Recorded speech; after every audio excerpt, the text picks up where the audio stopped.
هذا القرآن يوحدنا لطريق الخير يوجهنا الله تعالى أنزله ورسول الله معلمنا. السلام عليكم ورحمة الله وبركاته. الحمد لله رب العالمين، والصلاة والسلام على نبينا وحبيبنا وقدوتنا وإمامنا محمد وعلى آله وصحبه أجمعين. يقول الله سبحانه وتعالى في كلامه المجيد: أعوذ بالله السميع العليم من الشيطان الرجيم، بسم الله الرحمن الرحيم. يا أيها الذين آمنوا إن جاءكم فاسق بنبأ فتبينوا أن تصيبوا قوما بجهالة فتصبحوا على ما فعلتم نادمين. میرے بھائیو، دوستو، مدینہ الرسول صلی اللہ علیہ وسلم سیریز کا یہ آخری درس ہے اور بڑا ہی اہم درس ہے. اس کا موضوع ہم نے بنایا ہے قبر رسول صلی اللہ علیہ وسلم کی طرف قصداً سفر کرنے اور عبادت کی خاطر سفر کرنے کی بابت پیش کی جانے والی چند مشہور احادیث کا جائزہ. جیسا کہ ہم نے اس سے پہلے بتایا کہ سفر بطور عبادت و ثواب کسی قبر و مسجد کی زیارت کے لیے نہ ہو، بلکہ صحیح بخاری کی روایت کی روشنی میں 3 مساجد کی زیارت کے لیے ہونا چاہیے بطور عبادت. وہ مسجد حرام ہے، مسجد نبوی ہے اور مسجد اقصی ہے. تو ان 3 مساجد کی طرف بالقصد بطور عبادت سفر کرنا جائز ہے.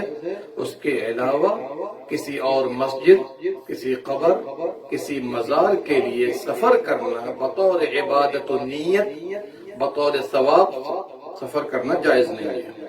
ہاں، عام زندگی کے لیے کوئی آدمی سفر کرتا ہے، کسی بھائی کی زیارت کے لیے، تجارت کے لیے، کوئی حرج کی بات نہیں ہے. اگر سفر بطور عبادت نبی صلی اللہ علیہ وسلم کی قبر مبارک یا دیگر قبور کے لیے مشروع ہوتا تو آپ صلی اللہ علیہ وسلم اپنی امت کو اس کی رہنمائی کر جاتے اور اس کی فضیلت بیان فرما دیتے.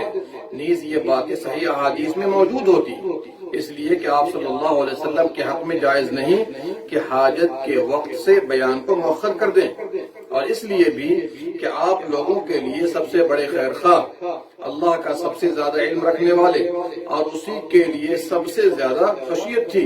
اس لیے قبر نبی صلی اللہ علیہ وسلم یا دیگر قبور کے لیے بطور عبادت و ثواب سفر کرنا جائز نہیں، بلکہ سفر زیارت مسجد نبی صلی اللہ علیہ وسلم کے لیے ہو. شیخ الاسلام ابن تیمیہ رحمہ اللہ نے فرمایا وہ ساری احادیث جو زیارت قبر نبی صلی اللہ علیہ وسلم کی بابت وارد ہیں ان میں سے کوئی صحیح نہیں ہے، اور نہ ہی اسے معتمد محدثین میں سے کسی ایک نے روایت کی ہے. نہ اصحاب صحاح جیسے بخاری، مسلم، اور نہ اصحاب سنن ابو داؤد، نسائی وغیرہ، اور نہ مسند کے ائمہ میں سے جیسے امام احمد وغیرہ، اور نہ ہی اس پر ائمہ فقہ میں سے کسی نے اعتماد کیا جیسے امام مالک، امام شافعی، احمد بن حنبل، اسحاق، ثوری، اوزاعی اور ابو حنیفہ رحمہ اللہ وغیرہ، بلکہ عام طور پر یہ احادیث موضوع، بناوٹی، جعلی اور نبی صلی اللہ علیہ وسلم پر جھوٹ ہے.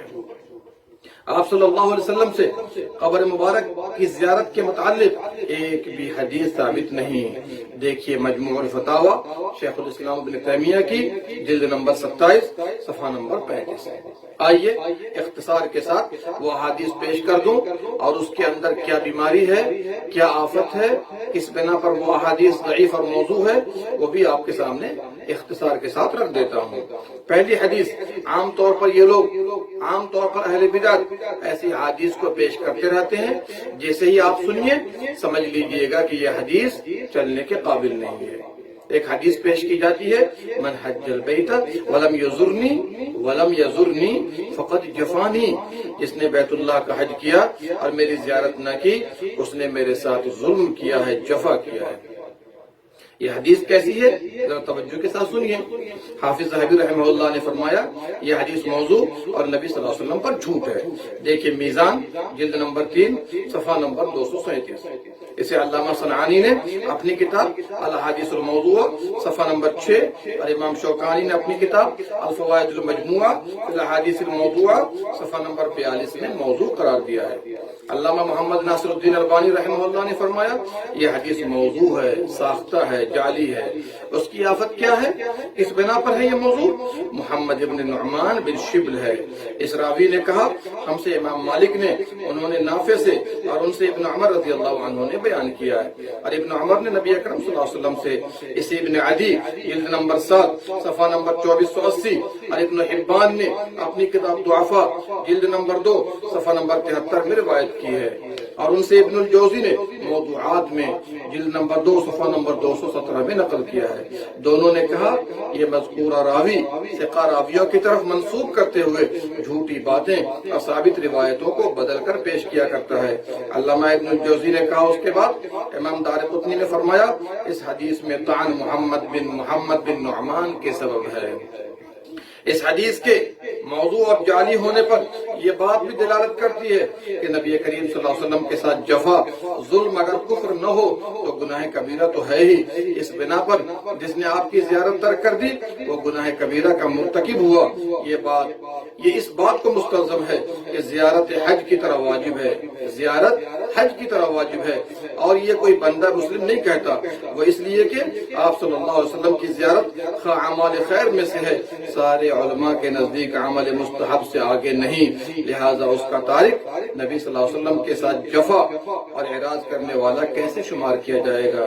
تفصیل کے لیے دیکھیے سلسلہ ضعیفہ علامہ البانی کی جلد نمبر 1 صفحہ نمبر 119 حدیث نمبر 45. آئیے دوسری حدیث بھی لیتے ہیں. من حج فزار قبری بعد موتی کان کمن زارنی فی حیاتی. جس نے حج کیا میری موت کے بعد میری قبر کی زیارت کی وہ ایسا ہے گویا کہ اس نے میری زندگی میں میری زیارت کی ہے. اس حدیث کو طبرانی نے کبیر کے اندر جلد نمبر 3 صفحہ نمبر 203، ابن عدی نے کامل، دارقطنی نے سنن صفحہ نمبر 279 اور بیہقی نے جلد نمبر 5 صفحہ نمبر 246 میں روایت کی ہے. ان سبوں نے حفص بن سلیمان ابو عمر کے طریق سے، ان سے لیث بن ابی سلیم نے اور ان سے مجاہد نے اور ان سے عبداللہ نے مرفوعاً روایت کی. اس حدیث کی آفت حفص بن سلیمان ہے. امام بیہقی نے اس کے متعلق فرمایا حفص اسے بیان کرنے میں منفرد ہے اور وہ ضعیف راوی ہے. دیکھیے سنن کبریٰ جلد نمبر 5 صفحہ نمبر 245. امام طبرانی نے فرمایا حفص ضعیف راوی ہے. دیکھیے مجموع الزوائد حیثمی کی جلد نمبر 4 صفحہ نمبر 2. یہ حدیث مختلف طرق، متعدد روایات اور کئی الفاظ سے وارد ہے. بعض روایات میں کچھ کمی اور بعد میں کچھ زیادتی موجود ہے، لیکن ساری احادیث کے معانی و مدلول آپ صلی اللہ علیہ وسلم کی وفات کے بعد آپ کی قبر کی زیارت پر اکساتے ہیں. نیز جو بعد از وفات زیارت کرے وہ ایسا ہے کہ اس نے آپ کی حیات مبارکہ میں زیارت کی، اور یہ کب ممکن ہے؟ علامہ البانی نے فرمایا یہ حدیث دو راوی لیث بن ابی سلیم اور حفص بن سلیمان کے سبب ضعیف ہے. دیکھیے رواء الغریب جلد نمبر 4 صفحہ نمبر 336 حدیث نمبر 1128. شیخ الاسلام ابن تیمیہ رحمہ اللہ نے قاعدہ جلیلہ صفحہ نمبر 57 میں فرمایا زیارت قبر نبی صلی اللہ علیہ وسلم کے متعلق وارد ساری احادیث ضعیف ہیں. دین اسلام میں ان میں سے کسی ایک پر اعتماد نہیں کیا جا سکتا، اس لیے اسے اہل صحاح و سنن میں سے کسی نے روایت نہیں کی. اسے وہ لوگ روایت کرتے ہیں جو ضعیف روایات پیش کیا کرتے ہیں، جیسے دارقطنی، بیہقی، بزار اور طبرانی وغیرہ. پھر شیخ الاسلام ابن تیمیہ رحمہ اللہ نے اس مذکورہ بالا حدیث کو ذکر کر کے فرمایا اس حدیث کا جھوٹ ہونا ظاہر اور یہ حدیث مسلمانوں کے دین کے مخالف ہے، اس لیے کہ جس نے آپ صلی اللہ علیہ وسلم کی باقاعدہ حیات زیارت کی اور وہ مومن ہو وہ آپ صلی اللہ علیہ وسلم کے اصحاب کرام میں سے ہے. بالخصوص اس نے آپ صلی اللہ علیہ وسلم کی طرف ہجرت اور آپ کے ساتھ جہاد میں شرکت کی ہو۔ نبی صلی اللہ علیہ وسلم سے ثابت ہے کہ آپ نے فرمایا لا تسبوا اصحابی، میرے صحابہ کو گالی نہ دیا کرو، قسم ہے اس ذات کی جس کے ہاتھ میں میری جان ہے، اگر تم میں سے کوئی احد پہاڑ کے برابر سونا خرچ کرے تو ان میں سے کسی ایک کے مد اور اس کے نصف کے برابر بھی نہیں پہنچ سکتے۔ رواہ البخاری و مسلم۔ اور اگر دیکھنا ہو تخریج المشکات علامہ البانی کی حدیث نمبر 5998 دیکھ لیجئے۔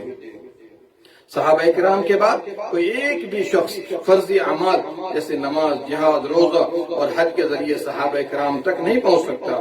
اس عمل کے ذریعے کیسے وہ مقام پا سکتا ہے جو بالاتفاق مسلمان فرض و واجب نہیں، جو بالاتفاق مسلمان فرض و واجب نہیں، یعنی آپ صلی اللہ علیہ وسلم کی قبر کی زیارت بلکہ اس کی طرف سفر تک مشروع نہیں کیا گیا، یہاں تک کہ اس سے منع کیا گیا ہے۔ اب رہی بات آپ صلی اللہ علیہ وسلم کی مسجد کی طرف سفر کرنا تاکہ اس میں نماز ادا کی جائے تو وہ افضل و مستحب ہے۔ اس حدیث کی مزید تفصیل کے لیے دیکھیے سلسلہ ضعیفہ علامہ البانی کی جلد نمبر 1 صفحہ نمبر 120 سے 124 حدیث نمبر 74۔ آئیے تیسری حدیث بھی لے لیتے ہیں۔ من زارنی وزار ابی ابراہیم فی عام واحد دخل الجنہ، جس نے میری اور میرے باپ ابراہیم کی ایک سال میں زیارت کی وہ جنت میں داخل ہوا۔ حدیث بالا یہ جو حدیث پیش کی گئی ہے یہ موضوع ہے، بناوٹی ہے۔ علامہ زرکشی نے لعال المنصورہ حدیث نمبر 156 میں فرمایا بعض حفاظ حدیث کا بیان ہے کہ حدیث موضوع ہے، اسے حدیث کے علماء میں سے کسی نے روایت نہ کی۔ اسی طرح امام نووی نے فرمایا حدیث موضوع ہے، اس کی کوئی اصلیت نہیں۔ اسے امام سیوطی نے احادیث موضوع کے تحت ذکر کیا ہے حدیث نمبر 119، اور کہا شیخ الاسلام ابن تیمیہ اور امام نووی رحمہ اللہ نے فرمایا وہ موضوع اور جھوٹ ہے، اس کی کوئی اصل نہیں۔ امام شوکانی نے موضوع ہونے پر برقرار رکھا ہے۔ علامہ البانی نے فرمایا حدیث موضوع ہے۔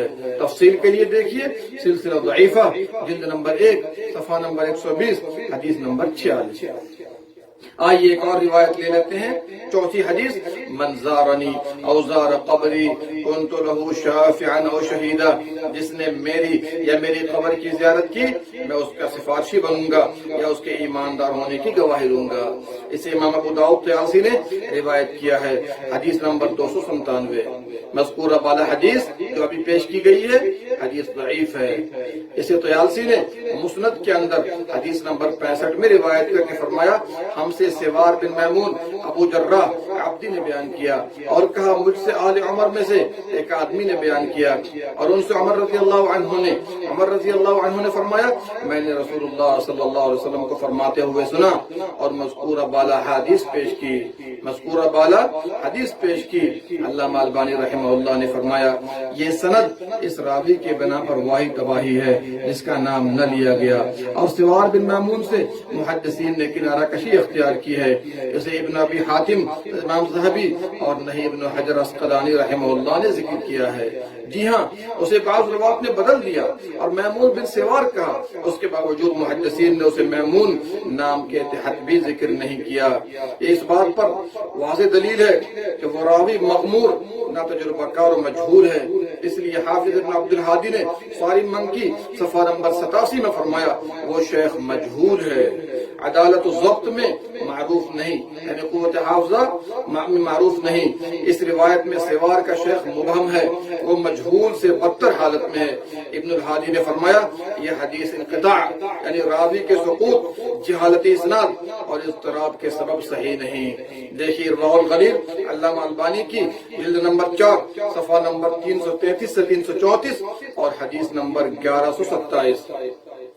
حقیقتاً یہ حدیث منکر اور سخت ضعیف ہے، جیسا کہ علامہ البانی نے ارواء الغلیل میں تحقیق پیش کی۔ تفسیر کے لیے مراجعہ کریں جلد نمبر 4 صفحہ نمبر 336 سے 340 حدیث نمبر 1128۔ نیز علامہ البانی نے فرمایا حدیث موضوع ہے۔ دیکھیے ضعیف الجامع علامہ البانی کی حدیث نمبر 5607۔ میں نے اس باب کی بعض احادیث اور ان کی تحقیق بطور مثال ذکر کر دی، ورنہ اس باب کی ساری احادیث ضعیف موضوع ہیں۔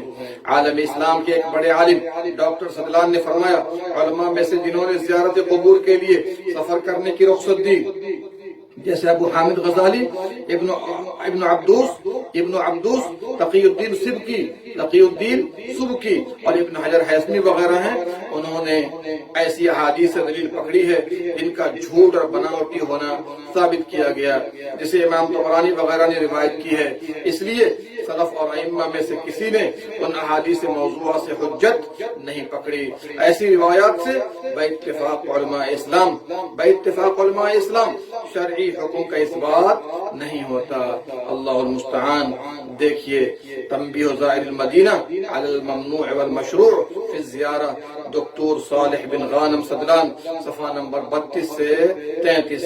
اخیر میں اللہ تعالیٰ سے اس کے اسماء حسنہ و صفات علیہ کے ذریعے دعا گو ہوں کہ اے رب کریم ہم سب کو تمام عبادات و معاملات میں اپنی کتاب اور سنت مصطفیٰ صلی اللہ علیہ وسلم پر عمل کرنے کی توفیق دے، ہمیں ہدایت کے واضح دلائل اور حق و باطل کے درمیان تمیز کی نشانی عطا فرما۔ اے ہمارے رب ہمارے نیک اعمال اور تمام عبادات مقبول و منظور فرما، ایسے اسباب سے نواز کہ بار بار مسجد رسول اللہ صلی اللہ علیہ وسلم کی زیارت کر سکیں۔ اے اللہ ہم تجھ سے جنت میں رسول اکرم صلی اللہ علیہ وسلم کی رفاقت کا سوال کرتے ہیں اور ان کے دست مبارک سے اللہ اکبر ایسا پانی پلا دے کہ جس کے بعد ہم دوبارہ پیاسا نہ ہوں، اور ان کی رفاقت، ان کی شفاعت میدان حشر میں نصیب فرما، اور جنت الفردوس میں نبی صلی اللہ علیہ وسلم کی رفاقت نصیب فرما۔ آمین یا رب العالمین۔